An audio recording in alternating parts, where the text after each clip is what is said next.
जय हिंद अग्निवीर फौजियों। 20 अप्रैल का आर्मी परीक्षा आज आपका हो चुका है, जिसमें 20 अप्रैल का शिफ्ट 1 का पेपर जो है आज आर्मी का लिया जा चुका है। शिफ्ट 1 का पेपर हो चुका है। देखिए, आज से आपका पेपर हार्ड होने लगा है, तो जिनका भी आगे आने वाले समय में एग्जाम है वो थोड़ा सा सतर्क हो जाइएगा। आज से पेपर का लेवल थोड़ा सा टाइट देखने को मिला है। पेपर थोड़ा सा आज से टफ हो रहा है आपका। देख लो, 20 अप्रैल का यही सवाल आया है। पूरा का पूरा क्वेश्चन करेंगे जो भी आपके 20 अप्रैल आर्मी परीक्षा में पूछे गए हैं, कंप्लीट रहेंगे। शिफ्ट 1 में आए हुए सारे के सारे सवालों को जो हम लोग देखने वाले हैं। तो चलिए, एक एक बार सारे लोग जल्दी से क्लास को, सेशन को शेयर कर दीजिए अपने हर एक दोस्त तक, अपने सभी फ्रेंड्स तक इस क्लास को पहुंचा दीजिए। इसके साथ साथ सभी लोगों को जल्दी से लाइक बटन प्रेस कर लेना है, और जिन्होंने भी अभी तक भी अगर चैनल को सब्सक्राइब नहीं किया है तो सभी लोग सब्सक्राइब करके बेल आइकन को ऑल पर जरूर सेट कर लेंगे। चलिए, क्वेश्चन नंबर 1 देखिए आपके सामने है। यहाँ पे यह देखो, आपको दिया हुआ है कि अम्बेर का किला कहाँ स्थित है। Where is Amber fort located. Madhya Pradesh, Jharkhand, Rajasthan या फिर हिमाचल प्रदेश। जो अम्बेर का किला है यह कहाँ पर स्थित है? अम्बेर का किला कहाँ है? तो अम्बेर का किला है देखो आपका राजस्थान में। सही जवाब होगा ऑप्शन सी, राजस्थान। चलिए, अगला सवाल देखेंगे। अगला सवाल यहाँ पे देखो दिया हुआ है। यह क्वेश्चन है आपका कि बॉर्डर गवास्कर ट्रॉफी में कितनी टीमें भाग लेती हैं? How many teams participate in the border Gavaskar trophy. जो बॉर्डर गवास्कर ट्रॉफी है इसमें कितनी टीमें भाग लेती हैं? सही जवाब क्या होगा? तो देखो, बॉर्डर गवास्कर ट्रॉफी जो है ये क्रिकेट का खेल है, जो कि अभी हाल फिलहाल में भारत और ऑस्ट्रेलिया के बीच में हुआ था, और हमेशा इन्हीं दोनों टीमों के बीच में होता है। क्रिकेट का गेम है ये, तो 2 होंगे। ठीक है, 2 ही टीमें भाग लेती हैं क्रिकेट में। चलिए, अगला सवाल है यहाँ पर देखो आपका। यह आपसे पूछा गया है कि FIH मेल हॉकी 2023 का कप किसने जीता। देखो, इसका सवाल 2 अलग अलग आया था ARO में। पहले तो ये जान लीजिए कि ये जो भी आप क्वेश्चन कर रहे हैं ये ARO के मिक्स सवाल हैं। इसमें अलग अलग ARO के क्वेश्चन जो है इसमें दिए हुए हैं, अलग अलग ARO से क्वेश्चन को मिला के है, क्योंकि अलग अलग जगह से बच्चों ने कॉल किया था। देखो, एक जगह पे पूछा गया था कि मेल हॉकी 2023 का कप किसने जीता, तो यह देखो जीता है जर्मनी ने। ठीक है, और एक जगह और क्या पूछा गया आपका, तो पूछा गया है कि मेल हॉकी 2023 का फाइनल किस किस टीम ने खेला। ये चीज पूछा गया। ठीक है, पूछा गया कि का फाइनल किस किस टीम के बीच खेला गया, तो वह टीम है देखो जर्मनी और बेल्जियम। इन दोनों टीमों के बीच में खेला गया फाइनल। और एक जगह पूछा कि किसने जीता, तो जीता है जर्मनी ने। ठीक है, चलिए अगला सवाल देखेंगे। अगला सवाल देखो आपसे पूछा है यहाँ पे कि अम्ल और क्षार मिलकर जल बनाते हैं, तो यह कौन सी अभिक्रिया है। चलिए करेंगे और बताएंगे। पूछा हुआ है कि अम्ल और क्षार मिलकर जब जल बनाता है तो यह कौन सा अभिक्रिया है। तो यह जो है देखो आपका उदासीनीकरण अभिक्रिया इसको बोलते हैं। ठीक है, कौन सी अभिक्रिया है, तो यह देखो उदासीनीकरण अभिक्रिया है। ठीक है, न्यूट्रल रेडिएशन, न्यूट्रल जो है ये आपका अभिक्रिया है, याद रखिएगा सब कोई। जो अम्ल और क्षार हैं यह मिलकर कौन सी अभिक्रिया करते हैं, तो यह देखो उदासीनीकरण अभिक्रिया इनको कहते हैं। ठीक है, चलिए अगला सवाल है आपका कि उच्चतम न्यायालय के न्यायाधीशों की संख्या कितनी है। What is the number of जजेज ऑफ द सुप्रीम कोर्ट। जो उच्चतम न्यायालय के न्यायाधीश हैं इनके न्यायाधीशों की संख्या, जजों की संख्या कितनी है। चलिए जल्दी से सभी लोगों को जवाब करनी है और बतानी है सही जवाब क्या होगा। तो उच्चतम न्यायालय के न्यायाधीशों की संख्या याद रखना है, देखो 34 होता है। ठीक है, कितना है, तो 34 है। चलिए अगला सवाल पे चलेंगे। अगला सवाल देखो आपको दिया हुआ है यहाँ पर। यह क्वेश्चन है कि चुंबकीय प्रेरण की खोज किसने की। Who discovered magnetic induction. अच्छा, याद रखिएगा यहाँ पर जो है आपका देखो उच्चतम न्यायालय के न्यायाधीश पूछा है तो 34 दे रहा है, तो 34 सही है। अगर उसकी जगह ऑप्शन में 33 दिया हुआ है तो 33 भी सही है। ठीक है, ध्यान में रखनी है। चलो अगला सवाल है यहाँ पर देखो आपका, ये आपसे पूछा गया है। क्या सवाल आपसे यहाँ पर किया गया है, देखो कि चुंबकीय प्रेरण की खोज किसने की। इस सवाल का सही जवाब क्या होगा, जल्दी से जवाब देंगे और सभी लोग यहाँ पर बताएंगे। चुंबकीय प्रेरण की जो खोज है ये किसके द्वारा की गई है, सही जवाब क्या होगा। तो चुंबकीय प्रेरण की खोज देखिए की है फैराडे ने। सही आंसर है ऑप्शन बी। चलो अगला सवाल देखेंगे। अगला सवाल यहाँ पे देखो आपका दिया हुआ है। यह क्वेश्चन है कि मनुष्य के आहार नाल की लंबाई कितनी है। देखिए, लंबाई 2 चीज में होता है, एक होता है फीट में और एक होता है मीटर में। ठीक है, तो आपको वहां पर क्या ऑप्शन दिया गया ये देखना होगा। फीट में जब बोले तो फीट में होता है देखो 32 से 33 फीट, ठीक है। अगर मीटर में बोले तो मीटर में होता है देखो 10 से 11 मीटर। तो क्या दिया हुआ है ऑप्शन, वो ऑप्शन पर निर्भर करता है, ठीक है। चलिए अगला सवाल पूछा था कि कौन सी बीमारी मस्तिष्क से संबंधित नहीं है। यहाँ पर 4 ऑप्शन दिए गए थे और पूछा गया था कौन सी बीमारी मस्तिष्क से संबंधित नहीं है। तो इसका ऑप्शन बच्चे नहीं बता पाए हैं। इसको आप लोग, ये क्वेश्चन आपके लिए मैंने दे दिया है, बच्चे इसका ऑप्शन नहीं बता पाए थे। चलिए अगला सवाल है कि चंबल नदी किस राज्य में बहती है। Chambal river flaws in which state. देखो आज चंबल नदी से 2 सवाल आया है, ठीक है। पहला सवाल आया है कि चंबल नदी किस राज्य में बहती है, और इसके साथ साथ एक और सवाल आपसे पूछा गया है कि चंबल नदी के किनारे कौन सा शहर है। 2 सवाल आया था चंबल नदी से। तो चंबल नदी के किनारे देखो मध्य प्रदेश शहर है, ठीक है। ये मध्य प्रदेश से निकलती है, तो केवल एक ही ऑप्शन वहां पर बच्चों को एमपी दिया हुआ था, तो मध्य प्रदेश कर लेंगे। अगला सवाल था देखो कि चोरी चौरा कांड किस शहर में हुआ। चोरी Chaura incident took place in which state. तो याद रखिएगा ये गांव में हुआ है। चोरी चौरा वो गांव के नाम था, लेकिन अगर बोलेंगे कहां पर हुआ था तो यह देखो गोरखपुर में हुआ था, ठीक है। गोरखपुर जो जिला है वहां पर हुआ था, गोरखपुर में चोरी चौरा कांड, ठीक है। वो जगह का नाम है, गांव का चोरी चौरा, गोरखपुर में हुआ था। चलो अगला सवाल है कि निम्न में से कौन सी साधारण बीमारी नहीं है। Which of the following is not a common disease. यहाँ पर देखो 4 बीमारियों के नाम थे और उनमें से बताना था एक तो कौन सा साधारण बीमारी नहीं है। तो इसका भी बच्चे ऑप्शन नहीं बता पाए ठीक से, क्योंकि सवाल थोड़ा टफ था ये वाला, इस वजह से। चलिए अगला सवाल था देखो यहाँ पर कि मानव, क्या सवाल है कि मानव किससे श्वास लेता है। What do humans breathe. जो मानव है वह किससे सांस लेते हैं, किसके द्वारा सांस लेते हैं। तो यह देखो फेफड़ा से सांस लेते हैं। सही जवाब होगा ऑप्शन बी, फेफड़ा, ठीक है। चलिए अगला सवाल यहाँ पे है देखो, ये आपको दिया हुआ है, नेक्स्ट क्वेश्चन है कि रॉ के वर्तमान चीफ कौन है। Who is the current chief of raw. चलो जल्दी से करोगे और बताओगे सही जवाब क्या होगा। रॉ के वर्तमान चीफ कौन है, रॉ के वर्तमान मुखिया कौन है रिसर्च एंड एनालिसिस विंग के। तो ये है देखो एस.के. गोयल, ठीक है। सब लोग को ध्यान में रखना है, ये है एस.के. गोयल, ठीक है। चलिए अगला सवाल देखेंगे। अगला सवाल है यहाँ पर देखो आपका, ये आपसे पूछा गया है कि मनुष्य का व्यस्त अंग कौन सा है। व्यस्ततम लिखा था। What is the busiest part of the body. Kidney, फेफड़ा, मस्तिष्क या फिर हृदय।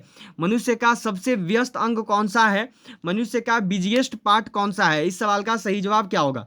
तो मनुष्य का देखो बिजिएस्ट पार्ट होता है हृदय, या देखो होता है हार्ट, ठीक है। सही जवाब है आपका ऑप्शन डी। अगला सवाल देखेंगे। अगला सवाल देखो यहाँ पर 15 नंबर सवाल है आपका। यह देखो दिया हुआ है कि उधम सिंह ने जनरल डायर को गोली कब मारी। When did Udham Singh shoot General Dyer. जो उधम सिंह है, उधम सिंह के द्वारा जनरल डायर को गोली कब मारा गया। इस सवाल का सही जवाब क्या होगा। चलिए बिल्कुल सही जवाब देंगे और सबके बताएंगे। तो उधम सिंह के द्वारा जो जनरल डायर को गोली मारा गया है, यह देखो मारा गया है 1940 में। सही जवाब होगा ऑप्शन डी, 1940, ठीक है। चलिए अगला सवाल आपके सामने यह देखो यहाँ पर कि निम्न में से क्या पाचन तंत्र में सहायक नहीं है। Which of the following is not helpful in the digestive system. निम्न में से कौन सा पाचन तंत्र में सहायक नहीं है। देखो अलग अलग ऑप्शन था, ठीक है। ऑप्शन बच्चे केवल 2 ही बता पाए हैं, लेकिन वहां पर जो सही जवाब था वो था फेफड़ा। फेफड़ा जो है वो पाचन तंत्र में सहायक नहीं है, ठीक है। चलिए अगला सवाल यहाँ पर देखो आपको क्या पूछा गया है। यह है कि विश्व की सबसे गहरी झील कौन सी है। Which is the deepest lake in the world. Victoria झील, बैकाल झील, वुलर झील या फिर सांबर झील। विश्व की सबसे गहरी झील कौन सी है, सही जवाब क्या होगा। चलो जल्दी से जवाब देना और सबको बताना। विश्व की सबसे गहरी झील कौन सी है। तो विश्व की जो सबसे गहरी झील है यह देखो आपकी कौन सी होगी। तो ये होगी देखो बैकाल झील, ठीक है। सही जवाब है ऑप्शन बी। चलिए हो गया यहाँ पर। अगले सवाल पे चलेंगे। अगला सवाल देखो आपको क्या दिया हुआ है, नेक्स्ट क्वेश्चन मिला हुआ है कि आरबीआई के वर्तमान गवर्नर कौन है। चलिए बिल्कुल सही करेंगे और सबको बताएंगे। आरबीआई जो है, आरबीआई के वर्तमान गवर्नर कौन है। इस सवाल का सही जवाब क्या होगा। तो आरबीआई के वर्तमान गवर्नर हैं देखो शशिकांत दास, ठीक है। शक्तिकांत या शशिकांत लिखते हैं, शशिकांत दास या शक्तिकांत दास, याद रखिएगा, ठीक है। ये सही जवाब है। अगला ऑप्शन है देखो यहाँ पर आपका ये दिया गया था कि कोटा शहर किस नदी पर स्थित है। और Kota city is situated on which river. देखो मैंने पहले ही बोला कि चंबल नदी से जुड़ा हुआ आज 2 सवाल आया है। यह भी देखो चंबल नदी से ही जुड़ा हुआ है। कोटा जो है ये चंबल नदी के किनारे बहती है। सही जवाब होगा आपका ऑप्शन डी। चलिए अगला सवाल देखेंगे। अगला सवाल देखो क्या पूछा गया आपसे। अगला सवाल आपसे पूछा गया है यहाँ पर कि मसालों का बगीचा कहाँ स्थित है। Where is the spice garden located. मसालों का बगीचा जो है ये कौन सा है, कहाँ पर है। तो मसालों का बगीचा देखो केरल राज्य को कहते हैं। मसालों का बगीचा जो है केरल राज्य को बोला जाता है। चलिए अगला सवाल है यहाँ पर, यह देखो आपको दिया हुआ है कि आनंदपुर साहिब कहाँ है। Where is Anandpur Sahib. चलिए एक एक बार सारे लोग जल्दी से क्लास को लाइक करिए, जिन्होंने भी अभी तक लाइक नहीं किया है सारे लोगों को शेयर कर लेना है, और सभी लोग जो है चैनल को सब्सक्राइब करके बेल आइकन को ऑल पर जरूर सेट कर लेंगे। आनंदपुर साहिब यह जो है कहाँ पर है, चलो जी जल्दी से करना और बताना। आनंदपुर साहिब यह देखो पंजाब में है। जो सही जवाब है ये होगा ऑप्शन ए पंजाब। ठीक है, चलो अगला सवाल देखेंगे। अगला सवाल देखो मिला हुआ है कि अम्ल और क्षार मिलकर क्या बनाते हैं। What do acid and bases mix together. अम्ल और क्षार साथ में मिलकर किसका निर्माण करते हैं। सही जवाब क्या होगा। इस सवाल का सही आंसर क्या है, तो अम्ल और क्षार जब मिलते हैं तब देखो लवण और जल बनाते हैं। सही जवाब होगा ऑप्शन ए। ठीक है, चलिए अगला सवाल आपके सामने है। देखो ये यहाँ पर दिया हुआ है आपका क्या क्वेश्चन पूछा है। देखो सवाल किया गया है आपसे कि विश्व भूषण हरिश्चंद्र 2023 में किस राज्य के राज्यपाल बने। आज सुबह में मैंने देखो मुख्यमंत्री एवं राज्यपाल वाला क्लास सबको करवाया था, और उसमें मैंने ये वाला सवाल बनवाया था। देखो पूछ दिया गया विश्व भूषण हरिश्चंद्र 2023 में किस राज्य के राज्यपाल बने हैं। तो यह देखो बने हैं छत्तीसगढ़ राज्य के राज्यपाल। जो सही जवाब है ये होगा ऑप्शन ए। चलो अगला सवाल है यहाँ पर, यह देखो आपको दिया हुआ है कि वसा का पुण्य पाचन कहाँ होता है। Where does the complete digestion of fat take place. चलिए जल्दी से कीजिएगा और बताइएगा। जो वसा है, वसा का पुण्य पाचन कहाँ पर होता है। जो वसा है इसका पुण्य पाचन हमारे शरीर में कहाँ पर होता है। बिल्कुल सही जवाब करना और सबको बताना है। तो वसा का जो पुण्य पाचन है यह देखो हमारे शरीर में छोटी आंत में होता है, स्मॉल इंटेस्टाइन में होता है। ठीक है, चलिए अगला सवाल देखिए आपको दिया हुआ है कि आवृत्ति की इकाई क्या है। What is the unit of frequency. आवृत्ति का इकाई पूछा है। बहुत ही अच्छा सवाल है, जल्दी से करेंगे और सबके बताएंगे आवृत्ति का इकाई क्या होता है। देखो आज से आपका पेपर कुछ क्वेश्चंस आज से आपके टफ दिए जाने लगे हैं, टफ क्वेश्चंस होने लगा है, तो इसीलिए तैयार रहो थोड़ा सा। जिनका भी आगे एग्जाम आने वाला है थोड़ा सा तैयारी के ऊपर और जोड़ दीजिए। आवृत्ति की इकाई क्या है, तो हर्ट्ज है। ठीक है, ऑप्शन बी सही होगा। चलो जी अगला सवाल है यहाँ पे, देखो ये आपको दिया हुआ है क्या क्वेश्चन आपसे पूछा गया है। देखो यहाँ पर अगला सवाल है कि लक्ष्य सेन का संबंध किस ट्रॉफी से है। विथ विच ट्रॉफी इज लक्ष्य सेन रिलेटेड। हॉकी से, फुटबॉल से, बैडमिंटन से या फिर क्रिकेट से। जो लक्ष्य सेन है इसका संबंध किस खेल से है। जो लक्ष्य सेन है इसका संबंध निम्न में से किस खेल के साथ है। चलिए जल्दी से जवाब करेंगे और सबको बताएंगे। जल्दी से सारे लोग अपना अपना आंसर बताइएगा। तो जो लक्ष्य सेन है इसका संबंध है देखो बैडमिंटन के साथ। ठीक है, सही जवाब है ऑप्शन सी।